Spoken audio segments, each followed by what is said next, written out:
Hi everyone, welcome back. Today I'm really excited to tell you about one of my favorite topics in fluid dynamics, specifically turbulence.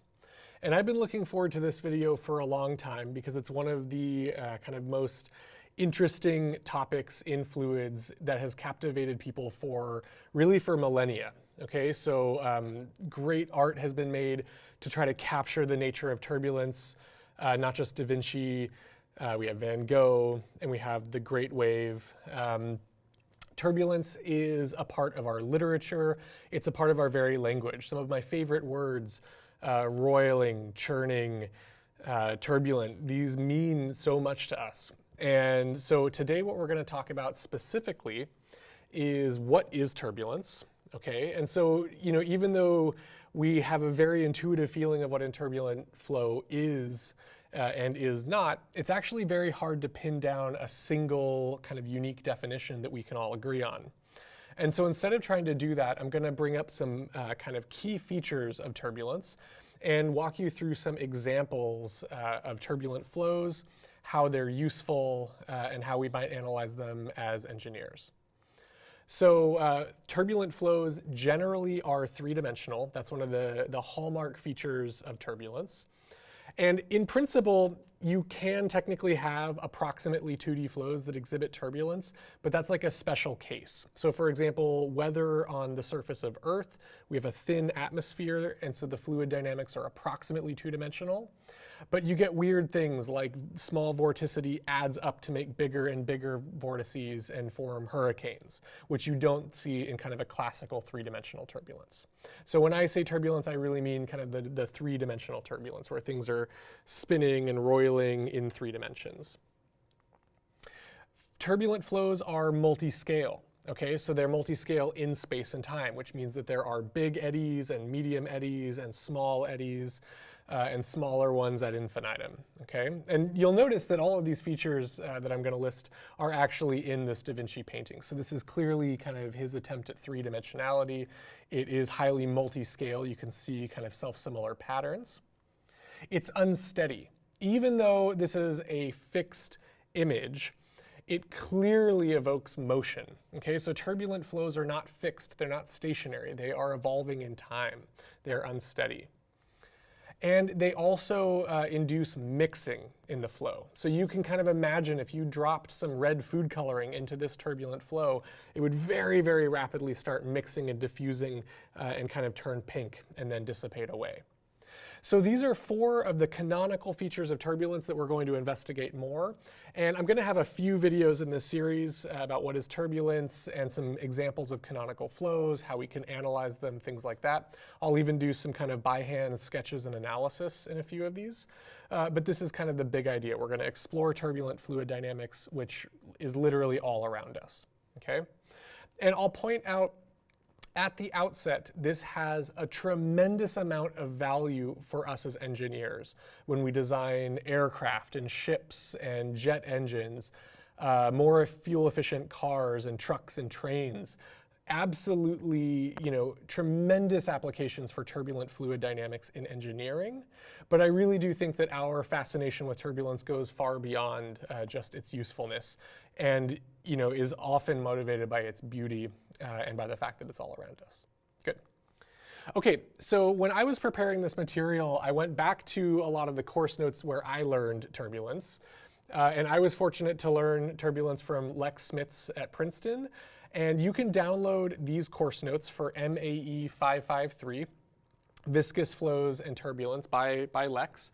I highly recommend it. This is absolute gold. And a lot of what I'm going to pull from in these videos was, out of this book. So I highly encourage you to check this out because this really is a unique perspective from one of the absolute foremost leaders in the field.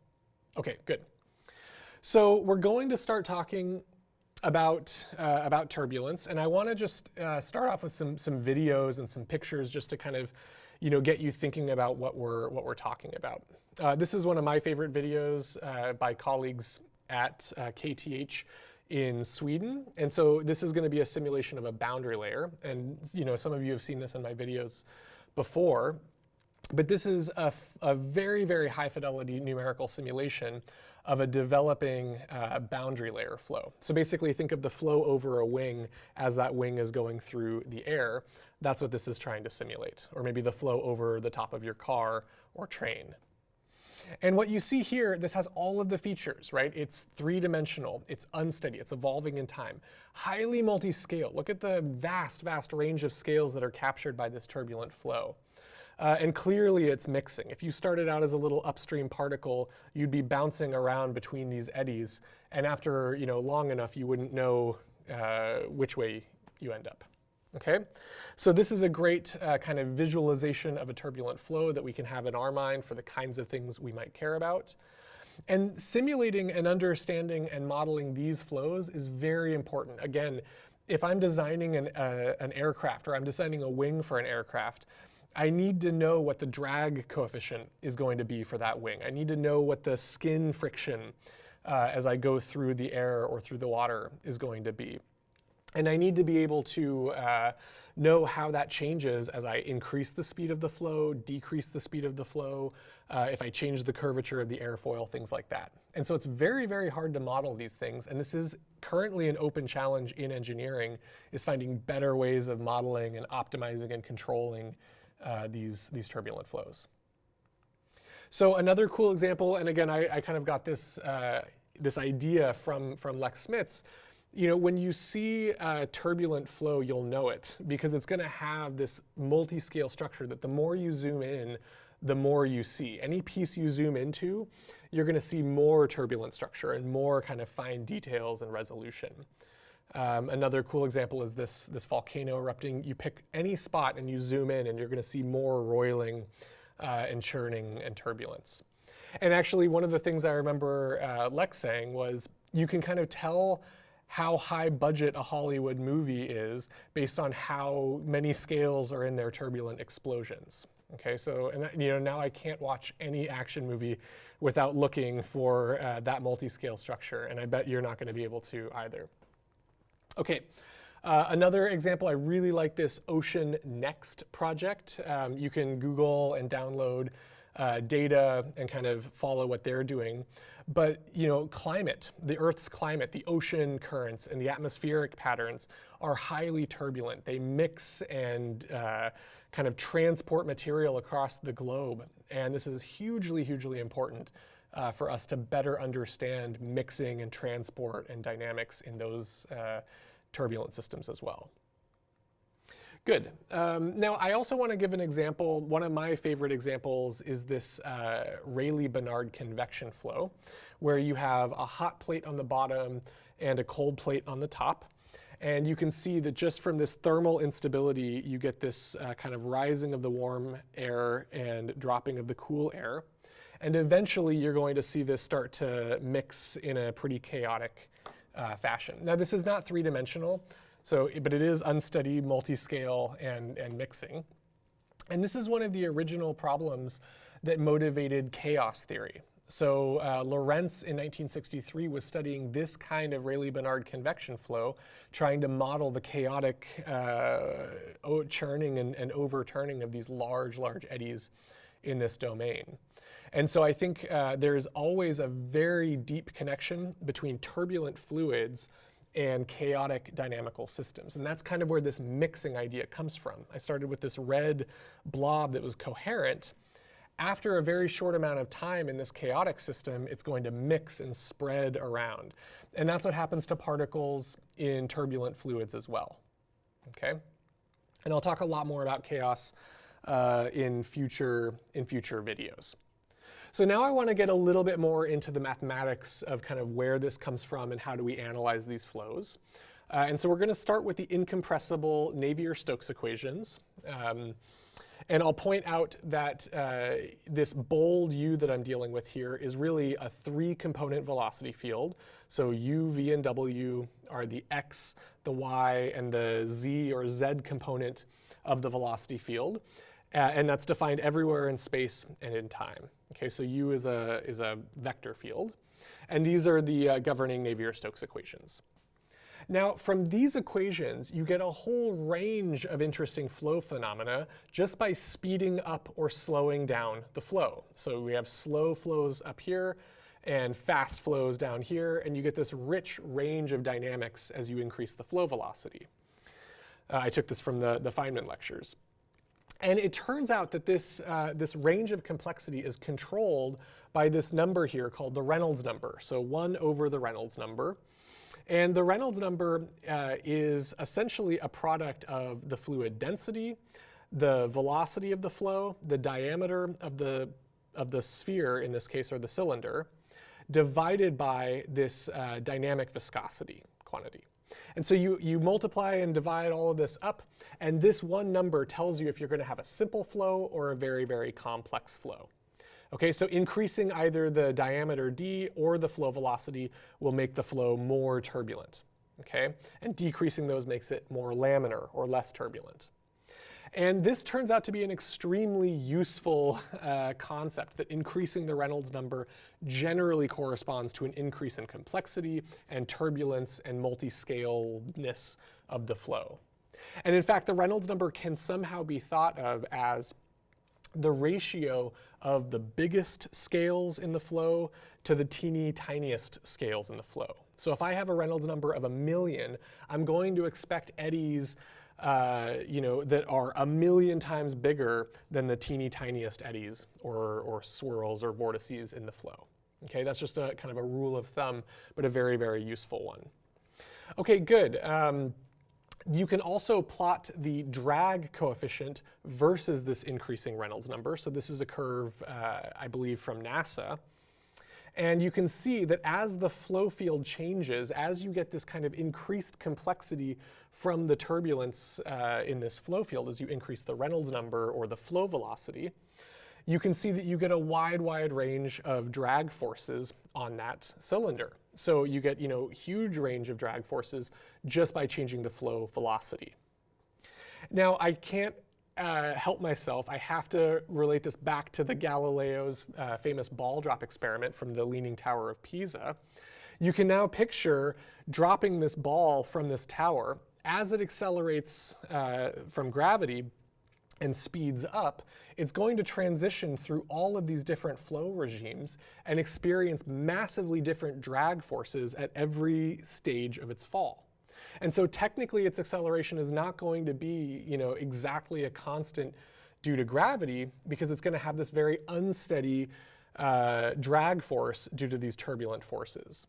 And it turns out, this is actually pretty consistent with the older Aristotelian view of a ball's trajectory is going to depend on its mass or its density or its ability to resist these unsteady turbulent forces. So just kind of an interesting connection. If you think about that ball drop experiment, it's actually not so obvious that gravity would be a constant if you did it, naively. Now, if you drop a heavy enough ball, like a bowling ball, maybe these are kind of negligible forces. Okay, good. So I want to go back. Why do we call this the Reynolds number? So that Reynolds number that controlled the turbulence from laminar or smooth solutions. Laminar kind of means layered.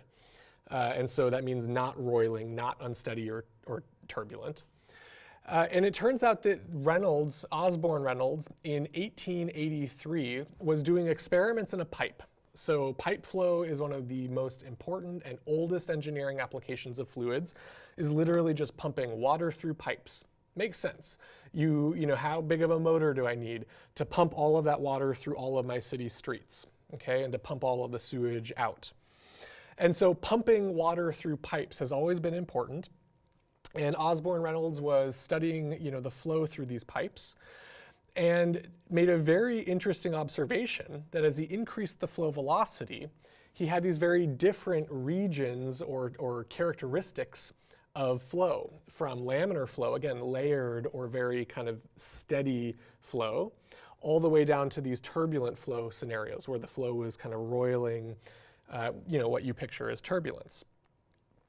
Now, I don't think this picture does this experiment justice, because in this picture he looks very calm and composed, But you can imagine if you were trying to do an experiment of pipe flow and you were trying to get a smooth solution to collect whatever numbers you cared about, and it was getting turbulent and roiling, you might have thought that something was wrong with the experiment, that you weren't doing it carefully enough, or that maybe your flow wasn't well conditioned going in. So I think in this picture, he really should have been biting his nails and pulling his hair out, but this is a little bit more composed. And actually, you can go and see this original apparatus at the University of Manchester. So it's still there, and it's still kind of on display, which I think is kind of cool.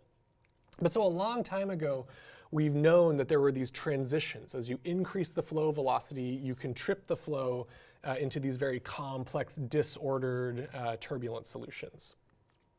OK, good. So let's go back to kind of this picture here. So as we increase the Reynolds number, we get more and more complex turbulent flows. But what I want to point out here is that this flow here in the middle, this kind of Reynolds number 100 flow, is laminar. So it's not turbulent, it is unsteady, but it's very predictable. So it does the same thing over and over and over again. It's not kind of statistically unreliable like these turbulent flows in the bottom. But the middle and the next one are actually very similar. Okay, so this is the laminar flow, and this is a turbulent flow, but they have a lot of the same patterns and structures. And so what I want to point out is that turbulence is not random. A lot of people think that chaotic systems or turbulent systems are random, and it's true that they have an element of randomness or stochasticity to them, but they are not random. And so in fact, there are what are known as coherent structures or patterns that emerge even in these very, very complex turbulent flow fields. So this is a picture I pulled from a review paper by Sam Tyra and collaborators in 2017. I absolutely love this figure. It shows the flow over Rishiri Island in Japan. It's literally, the flow over an island. This is an atmospheric flow. And then the very, very simple laminar low Reynolds number flow past a cylinder in the bottom. And you can see that even though the Reynolds number, this one's probably in the millions or tens or hundreds of millions, you get the same qualitative patterns emerging in these flows. Okay? And so that's really important, is trying to understand and characterize those big patterns in turbulent flows. Now, I recently saw this video on Twitter, and I absolutely love it. So this is a live video of the atmospheric flow over Guadalupe Island. And again, clear as day, you can see the emergence of this Kármán vortex street forming in this flow, even though it's astronomically high Reynolds number, extreme complexity, but these patterns, these coherent structures emerge. Now, this was observed early on by Brown and Roshko in 1974 when they were looking at these mixing layers. So these are compressible mixing layers in the laminar low Reynolds number and turbulent high Reynolds number regime. And you can see that even though the turbulent flow has a lot more complexity and kind of multi-scale behavior, there are a lot of similarities between the laminar and the turbulent case, given by these coherent structures. So Brown was actually the other person I learned fluids from at Princeton, Gary Brown. Really fantastic lectures. Roshko, this is not the Roshko of Chicken and Waffles, although this Roshko also was in LA.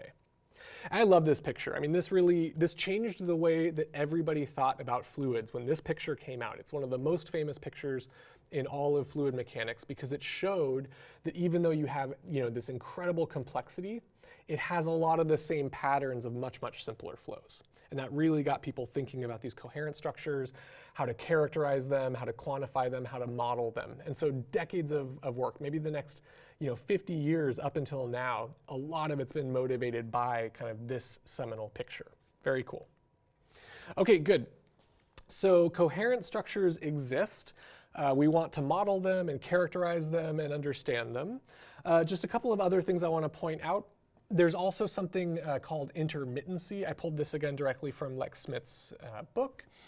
And intermittency, you can kind of picture this. If you have clouds that are kind of developing on the plains as as the ground heats up and the sun is up, and you have this wind and this boundary layer forming and convecting over Earth. Some areas of it are going to be more turbulent than others, and some patches you're going to see are actually pretty still. There's going to be patches of still and turbulent and still and turbulent. And so turbulent flows are often what is called intermittent. And so you can define this intermittency function, which essentially turns on and turns off and turns on and turns off, and it tells you when it's turbulent or not turbulent, or turbulent or not turbulent, either in space or in time. That often happens. You can kind of picture if you have a stick of incense or a cigarette and the smoke is rising, sometimes it's going to be pretty laminar, sometimes it's going to be very turbulent. It might actually kind of settle down again and then get more turbulent again, and this kind of intermittency is a hallmark feature. Okay, so turbulent flows are everywhere. They're extremely complex. They're very important for us as engineers and scientists. And they have all of these different kind of complexities and features. So how do we get a handle on this complexity? How do we start to model this? Now, what we have done for the last 100 years since Reynolds, and probably before, is we've tried to abstract the turbulent fluid dynamics problem into a few canonical flows, simple example flows that isolate a couple of features, one or two features that add to the complexity of turbulence, so we can really drill down and start understanding those constituent pieces.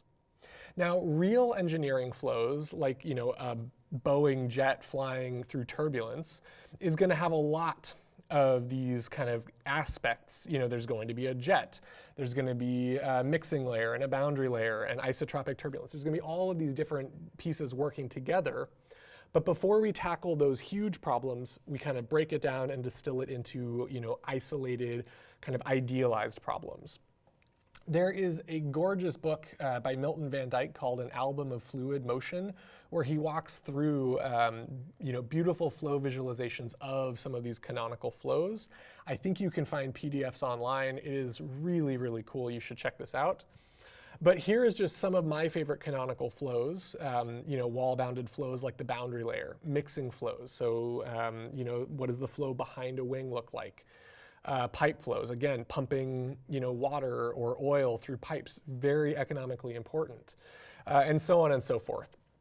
And so here I'm just going to go through a couple of these, and I'm going to have a whole lecture. The next lecture is going to be all about zooming into these canonical flows, why they're interesting, what are some of the questions we want to ask and answer.